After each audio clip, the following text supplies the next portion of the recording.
Los que intentan frustrar los planes de Dios o alterarlos a su manera, tarde o temprano serán avergonzados y obligados a someterse a lo que tengan que hacer, porque Dios, Él es el que va a reinar. Tú le puedes dar el Señor el primer lugar en tu vida y tu corazón, pero tú tienes que decidirlo. Tú tienes que proclamarlo, tú tienes que creerlo, tú tienes que exaltarlo, tú tienes que glorificarlo. Tú tienes que entender que para eso fuiste creado, para ser un siervo, una sierva, un hijo, una hija del Señor de los cielos. No para andar en el mundo, no para servir en el mundo que te ha dado. Muchas heridas, muchas heridas.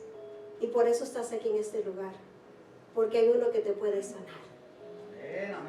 Hay uno que te puede restaurar, hay uno que te puede transformar. Y es lo que dijo el pastor, es la verdad, la palabra de nuestro Dios. Dios se vale de quien Él quiera para llevar los propósitos, sí. La pastora decía, ¿verdad?, al final de su vida, que no peleamos en contra de la voluntad del Señor, porque la voluntad del Señor se va a hacer y punto. ¿Qué ganas con pelear en contra de lo que el Señor te manda hacer? ¿Qué ganas con dudar? ¿Qué ganas con no tener fe? ¿Qué ganas? ¿Sabes qué te ganas? Lo que la desobediencia te va a traer. Y ciertamente no va a ser la bendición del Señor. Porque la bendición viene sobre tu casa, viene sobre esta casa, a través de la obediencia, la palabra y la voluntad que el Señor nos ha dado a cada uno de nosotros. Toda obra noble demanda perseverancia, que es el pastor. Todos los días es una batalla. La carne no se quiere someter. Yo lo sé, yo lo vivo, si soy lo mismo. En los ojos del Señor somos lo mismo. Nadie más. Es una batalla día tras día. Pero tú tienes que decidir quién es el que va a reinar y quién es el que va a ganar. Si vas a decirle, carne, este día tú te vas a someter en el nombre de Cristo Jesús. Este día va a ser lo espiritual que va a reinar sobre mi vida, sobre mi casa, sobre mis hijos, sobre mi ministerio, sobre el propósito que fue puesto en mi vida. Eso es lo que tenemos que hacer, una decisión constante, día tras día. Someternos a lo que el Señor quiere. Someternos a lo que su palabra dice. No solo conocerla. Gloria a Dios que la conoces. El diablo la conoce también. Tienes que ponerla en práctica. Tienes que hacer lo que el Señor te dice. Porque el diablo, ciertamente, él anda rodeando a ver quién él se va a devorar. Y cuando andas en lugares que el Señor no te mandó a andar, ahí está el diablo también. Pero cuando andas en los lugares celestiales, en los lugares que el Señor te ha mandado estar, ahí también está la presencia del Señor. Ahí está la llenura del Espíritu Santo. Ahí está lo que tú y yo necesitamos, esa fuente, conectarnos día tras día para estar con Él. Es un testimonio más de la manera en que Dios Todopoderoso lleva a cabo sus planes a través de cualquier medios que Él considere necesarios. Y el Dios que hizo habitar ahí su nombre, destruya a todo rey y pueblo que pusiere su mano para cambiar o destruir esa casa de Dios, la cual está en Jerusalén. Eso es capítulo 6, versículo 12. A los enemigos de Israel se les ocurrió enviar una carta al rey Darío, porque aquí estaban ahora los judíos tratando de reconstruir la casa de Dios. Había sido derrumbado. ¿Sabes por qué fueron derrumbados? No porque había un Dios que no los podía sacar, no porque había un Dios que no podía pelear por ellos, no porque había un Dios que no les podía dar la victoria. Era por la desobediencia del pueblo. Era porque ellos se mezclaban con los paganos. Era porque hacían conforme a su voluntad. Pensaban que su sabiduría humana era más grande, más alta que la del Señor. Discúlpame, pero no. Es que el Señor todo lo sabe. A Él nada le sorprende. Él conoce dónde tú vas a andar, lo que tú vas a decir, lo que estás pensando en tu corazón. Él lo está escudriñando en este mismo momento. Él sabe lo que tú estás pasando. El Señor todo lo sabe. Y Él es el que va a hacer la obra si tú lo dejas. Los enemigos se pueden levantar. Pueden hacer muchas cosas en contra de ti. Déjalos. Hay uno que pelea tu batalla. Y es el Señor, el Altísimo. Es el Señor quien tú y yo buscamos día tras día. Es el Señor que tú debes de anhelar, necesitar más que nunca. Es el Señor, cualquier presencia, tú no puedes vivir sin esa presencia de Él. Si aquí tú no lo buscas, ¿cómo tú esperas llegar al cielo y estar en la presencia de Él? No va a ser así. Si aquí tú no dedicas tu tiempo, tu vida, para buscar el reino de los cielos, no vas a llegar a la morada celestial. No te puedo decir otra cosa, porque fuera una mentira. El Señor necesita todo de ti, cuerpo, alma, mente y espíritu. Todo lo necesita. Si Él te ha creado, ¿a quién le debes tú la vida? ¿A quién le debes tú la sanidad? ¿A quién le debes tú la provisión? ¿A quién le debes tú tu familia, tus hijos? ¿A quién se lo debes? Al Señor. Y en gratitud tenemos que nosotros buscarlo y hacer la voluntad de nuestro Padre que está en el cielo. Ellos mandaron una carta para que el rey Darío averiguara en los archivos del imperio si era verdad que los judíos habían sido autorizados por Ciro para realizar esa obra. Hay muchas personas que van a dudar de tu llamado. ¿Y sabe quién es la primera persona que duda del llamado que tienen? Nosotros mismos. Somos los primeros que nos estancamos, somos los primeros que decimos, no, como yo no puedo hacer eso, mira quién fui yo, mira qué hago yo, mira. El Señor todo puede transformarlo. Si el Señor dice que Él escoge lo vil y menospreciado, ¿verdad, hermano Carlos? Para avergonzar y para levantar y para que se vea su gloria y que Él sea exaltado. Y ahora, si al rey parece bien, búsquese en la casa de los tesoros del rey que está ahí en Babilonia. Si es así que por el rey Ciro había sido dada la orden para reedificar esta casa de Dios en Jerusalén, y se nos envía a decir la voluntad del rey sobre esto. Esdras capítulo 5, versículo 17. Los resultados fueron altamente beneficiosos para el pueblo de Dios. Porque yo te voy a decir algo. Cuando tú recibes al Señor, cosas grandes Él puede hacer. Él abre esos ríos de estanque. Él abre esas oportunidades que tú y yo no podemos entender. El Señor dice en su palabra que busquemos primero, ¿verdad?, el reino de los cielos, y todo lo demás será añadido. Qué promesa tan preciosa. Pero ¿cuántos de nosotros la creemos? ¿Cuántos de nosotros de verdad la ponemos en práctica? Darío encontró en Acmeta de Media el decreto original que el emperador Ciro había emitido. Dios abrió el corazón de Darío, quien no solo corroboró el edicto del emperador de Ciro, sino que él ordenó también a todos los gobernadores de los pueblos vecinos que proveyeran todo lo necesario para terminar la construcción del templo. Escuchen eso. Un rey pagano no solo dijo, sí, es verdad, ese edicto fue dado, pero ahora incluso yo quiero que ustedes, de lo que según nos van a dar aquí al imperio, que ustedes usen y le den a los sacerdotes, a los judíos, para que puedan ellos reedificar la casa del Dios de los cielos. Porque era para el ofrecimiento de los holocaustos y los sacrificios. Y dice el versículo 1. Entonces el rey Darío dio la orden de buscar en la casa de los archivos, donde guardaban los tesoros ahí en Babilonia. En Babilonia. La palabra se deriva de Babilú, que significa puerta de Dios. Nombre tanto para la ciudad como para el imperio, de cual la ciudad era la capital. Acmeta era la capital del Gran Media, construido por dioses. Era el primer rey medo. El palacio de Acmeta se encontraba en el centro de la ciudad y estaba rodeado de 7 murallas de circunferencia. Media, un país que se encontraba al sur del mar Caspio, lo que actualmente es ahora Irán.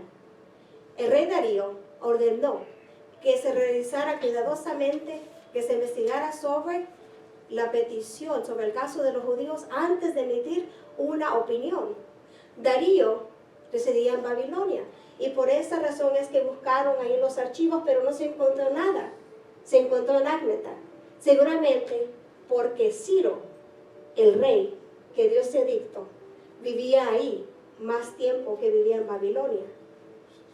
Pero lo maravilloso aquí, hermanos, es como todo fue escrito, como el Señor ya tenía todo preparado. El Señor tiene un propósito. ¿Cómo fue que Ciro, un hombre pagano, un emperador pagano, fue escogido por el Señor para ser de bendición al rey de los cielos, a los judíos, alguien que no creía en la palabra, pero fue tocado en el corazón para que pudiera él dar ese edicto, que fue la base para que ahora viniera Darío y también les diera la bendición más grande, que era lo material que necesitaban, porque estaban viniendo ellos del exilio, no estaban ellos viviendo ahí, no es como que ellos traían cosas para poder reedificar y construir la casa del Señor, no, ellos venían de seguro, como usted y yo venimos de otro país lejanos, con las manos vacías. Pero dígame usted, si el Señor no lo ha bendecido en este pueblo, en este país, Dios ha bendecido grandemente a cada uno de nosotros que hemos buscado de parte de Él, hacer la voluntad de Él. Y el Señor nos bendice para ser de bendición, y gloria a Dios por eso. Jehová peleará por vosotros y vosotros estaréis tranquilos. Éxodo capítulo 14, versículo 14. Dice versículo 3. En el año primero de rey Ciro, el mismo rey Ciro dio orden acerca de la casa de Dios, la cual estaba en Jerusalén, para que fuese la casa reedificada como lugar para ofrecer sacrificios, y que sus paredes fuesen firmes. Lo que había hecho Ciro 18 años anteriormente.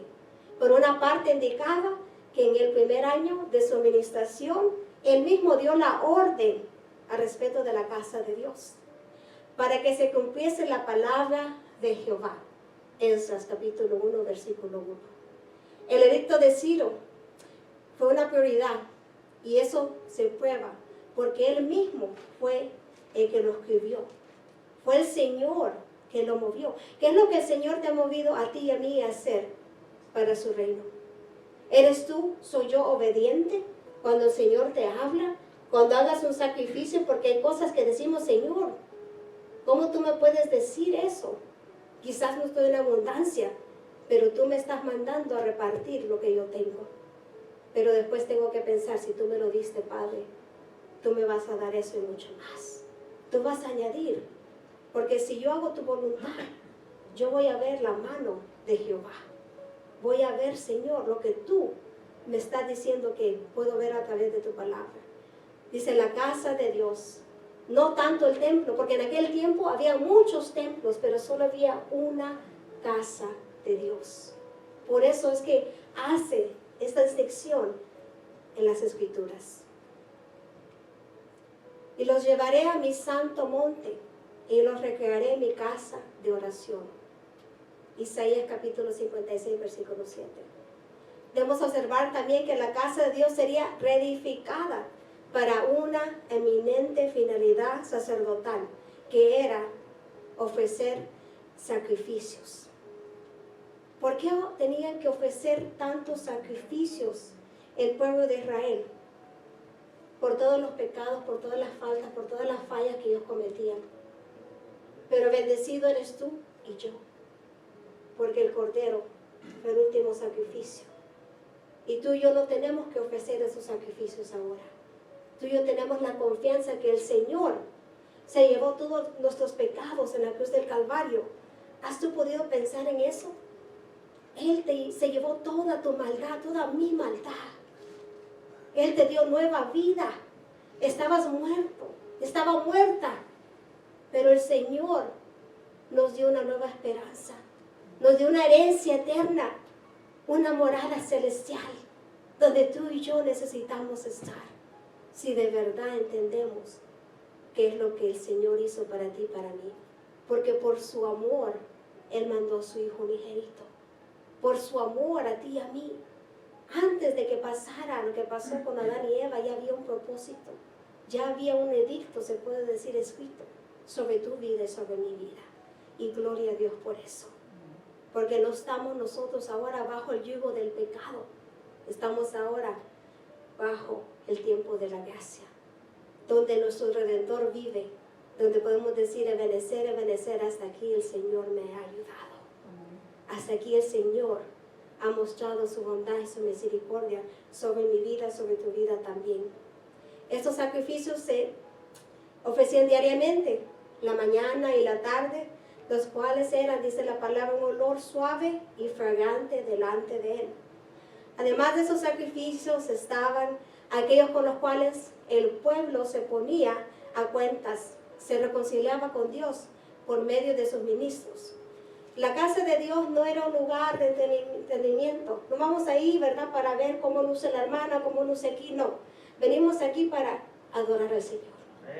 Venimos aquí para exaltarlo a Él. Venimos aquí para reconciliarnos con Él, para ponernos a cuentas con Él. Y tenemos una fuerte conciencia de lo sagrado que es este lugar, porque aquí está la presencia del Señor. Yo lo puedo sentir. Yo sé que el Señor es real y verdadero, porque Él es el que guía mis caminos, mis pasos, y a Él es el que nosotros debemos de obedecer y agradar en todo tiempo. Y donde nosotros vayamos es porque somos conducidos por el Señor, por el Espíritu Santo, y que nosotros podamos proclamar el Evangelio a toda criatura, para que ellos también puedan ser libres y conocer la verdad, así como tú y yo la hemos conocido también. Alabado es el nombre de Jehová, Señor, para siempre, hermanos. Dice versículo 6, ahora pues, Tanai, gobernador del otro lado del río, Setar-Boznai, y vuestros compañeros, los gobernadores que estáis al otro lado del río, alejaos de ahí. Deja que se haga la obra de esa casa de Dios. Que el gobernador de los judíos y sus ancianos reedifiquen esa casa de Dios en su lugar. Porque ¿sabes qué pasa? Hay muchas personas que se levantan en contra de la obra del Señor. Y hay personas que se alejan de la casa de Dios, pero no se alejan de hacer la maldad. Yo sé que hay personas que le deseaban la maldad a la pastora. Yo decía, pero Señor, si es tu sierva. Pero por eso, porque era su sierva de verdad. Cuando tú y yo le servimos al Señor, sin restricciones, sin condiciones, se va a levantar. Y el que se deja utilizar por el demonio, lo va a utilizar. Pero nosotros tenemos nuestros ojos puestos en el sumo sacerdote. Tenemos nuestros ojos puestos en el poderoso, en el guerrero, en el que nos defiende y en el que conoce de verdad nuestro testimonio de día tras día.